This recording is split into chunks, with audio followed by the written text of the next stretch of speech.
Hey guys, I'm Hop. My hobby is to collect straps of nylon in various tactical colors. I've wasted a lot of airtime on this channel talking about rifle slings I like and dislike, but I haven't actually talked about how I like to set up and use a rifle sling before. So let's do that today. Punch it. Today's video was made possible in part by Venture Surplus. Check out the links in the video description for ways to support the show, and thank you for watching. Alright, so first things first, when we talk about rifle slings, we're talking about 2-point quick adjust slings, aka slings. It's the only type of sling anybody uses anymore. There are tons of videos on the internet showing you how to use a rifle sling, so we're not going to go over all that here. Instead, I'm going to show you how I like to set up a sling and the advantages and disadvantages of the way that I like to do it. A lot of sling setup videos are very doctrinal. Somebody has a preferred way to do it, and that's the way that they recommend. I don't know if I necessarily recommend my method, but I can give you the reasons that I prefer it, and I can also give you the potential advantages of other ways to use a sling. So we're going to be demonstrating this with my very obese dissipator and T-Rex Arms 2-point quick adjust sling. So the way that I try to set up my slings on all my rifles, if I can, is with the back of the sling at the rear of the stock on the outboard side, or the strong hand side, depending on how you want to refer to it, and then the front of the sling all the way forward on the handguard on the inboard side. The main reason that I like this is for stability. This is an extremely stable way to carry a rifle. You can cinch it down across your chest, and then you can do stuff and it doesn't get in the way. You can move without it flopping around too much. You can lean over without it flopping around and slapping you in the balls. That's pretty nice. You can also sling this thing onto your back, tighten it down, and then it will stay there on your back. And that's because the farther apart the two ends of the sling are, the more stable the setup is. Also, if you're the sort of person who likes to have the sling super tight to try to take a stabilized standing or kneeling shot without, bracing off a piece of cover or something like that, then again, being able to tighten the sling all the way down and having a 2-point sling all the way at the extremes of the rifle makes it a lot more stable. The disadvantages is that you get stability and you trade in maneuverability. It's really hard to maneuver the rifle around because you've got these 2 points that have to move extremely far away from each other. I'm sure there's like a sciencey word for that, but I can't think of it right now.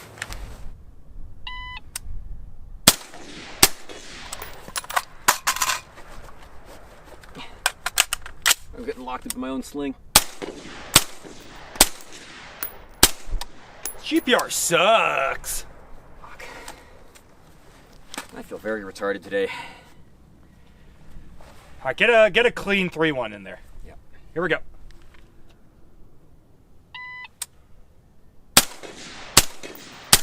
There we go, 319. So if we were to move our forward sling point to the back of the receiver, again, very, very common way to do it, we've made this rifle way more maneuverable because now I can flail it all over the place without having my sling bind up, under my arm or, somewhere else on my gear. Same thing, if we want to take that one step beyond, we can move our rear sling point to the front of the stock, or, if you have like a QD attachment or something like that, a QD end plate or a QD socket on a lower receiver, a lot of them have that. Now the rifle's extremely maneuverable. We can go muzzle up without loosening the sling at all. And this is still retained to our body, but it's flopping around. So if we just let go of this thing, it's going to start moving in ways that we may not expect. So it's not going to be nearly as convenient if you want to lean over and work on some stuff. You can see how much movement. Sorry, I keep looking in the viewfinder because I want to see if I'm actually moving it off camera. This is probably one of the worst videos I've ever made. Well, frankly, it's going like complete shit. Yep. Also, if you want to sling the rifle on your back with a sling like this, you certainly can. But again, all that stability is gone. It's flopping around quite badly. So, not my preferred way to use a sling for those reasons. This video was brought to you by Venture Surplus. Venture specializes in American military surplus clothing and gear, which is one of the best ways to put together a high-quality cold weather system without spending hundreds of dollars per layer. Right now, they have a bunch of factory-second grid fleece tops, which make for a great intermediate layer under an outer camouflage or rain layer. The grid fleece waffle pattern traps air between the shirt and your body, which keeps you warmer because you lose less body heat to radiation than you do to conduction. Remember when Nut and Fancy used to talk about dead airspace management? That's what that was. Layering is the secret to staying comfortable in the winter. I recommend against relying on a single garment to keep you both warm and dry. Right now, you can use the code HOPD10 to save 10% on your Venture Surplus order for the month of December. And actually, it'll keep working until the middle of January if you're watching this video late because you just woke up from a Christmas bender. Thank you to Venture Surplus for sponsoring this video. Thank you guys very much for watching, and we'll get back into the show. The other reason that I don't like to have my sling attached at the front of the stock or the receiver end plate position is that if you have to do something like manipulate the rifle, administrative loading or clearing a jam or something like that, you're probably going to bring the rifle back into sort of your workspace area. And now your sling is across the path of the charging handle, so it's very difficult to maneuver the charging handle without running into your sling. I'm holding it at a weird angle so you can see it, but more likely it would be like this, and I just have zero access to it whatsoever. So that's one major reason why I really don't like my sling back here. The other one is that when you actually shoulder the rifle, I actually have sling now between my face and the stock. So it's going to interfere with my cheek weld, but it's also going to be a little different every single time, just because of the way the sling will fall depending on, the way I'm moving and the way that I have it slung at that time. Same reason why I do not ever want to have the sling attached to the inboard side of the back of the stock. It works very well for carrying the gun, and then as soon as you try to go shoot, you've got fabric bunching up all over yourself. Or potentially sling fabric getting between the buttstock and your shoulder, which again changes the way you shoulder the rifle. Not very good. So one of the big advantages of having the sling point at the front or at the back of the handguard is maneuverability. Like perhaps say doctrinally you and some guys do stuff together, and when you move around together you have a muzzle up policy. That's the way that you move safely. Or CQB, a lot of CQB really involves around being able to go muzzle up. It's virtually impossible for me to go muzzle up with this 2-point sling all at the extremes. If I do this, I'm basically putting a huge amount of tension on the sling, and I'm getting up under my arm here. But you always have the option to just swim one of your arms out of the sling like this and get a lot more maneuverability back. Not my favorite ever sling setup, to be honest with you. Magpul sling. Blue balls. Oh well. I guess I wasn't meant to be happy. Guess I wasn't meant to be comfortable.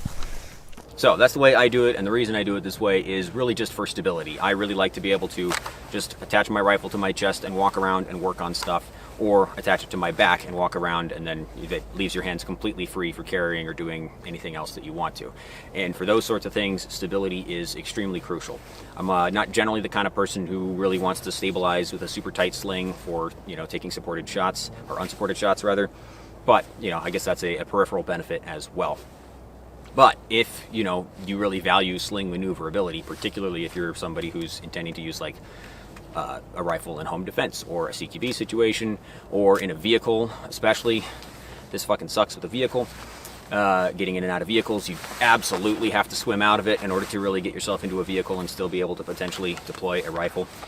Yeah, you're going to want to think about setting up your sling in a different way, but you're going to definitely have to experiment with that. So if you do get a rifle sling, before you trim the ends down and singe them off with your lighter and make the sling really nice and clean, just make sure you're not going to want to lengthen it out again to change the way you set the sling up in the future.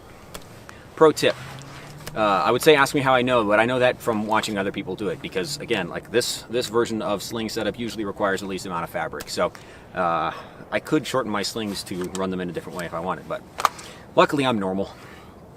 Anyway, thank you guys for watching. If you did, I can't imagine why you would have watched this. I think Garantham's got a much better sling use video talking about like how to get your arm out and put it on your back and stuff like that. So anyway, see you guys next time. Video description. Oh, I'm so tired. Here we go.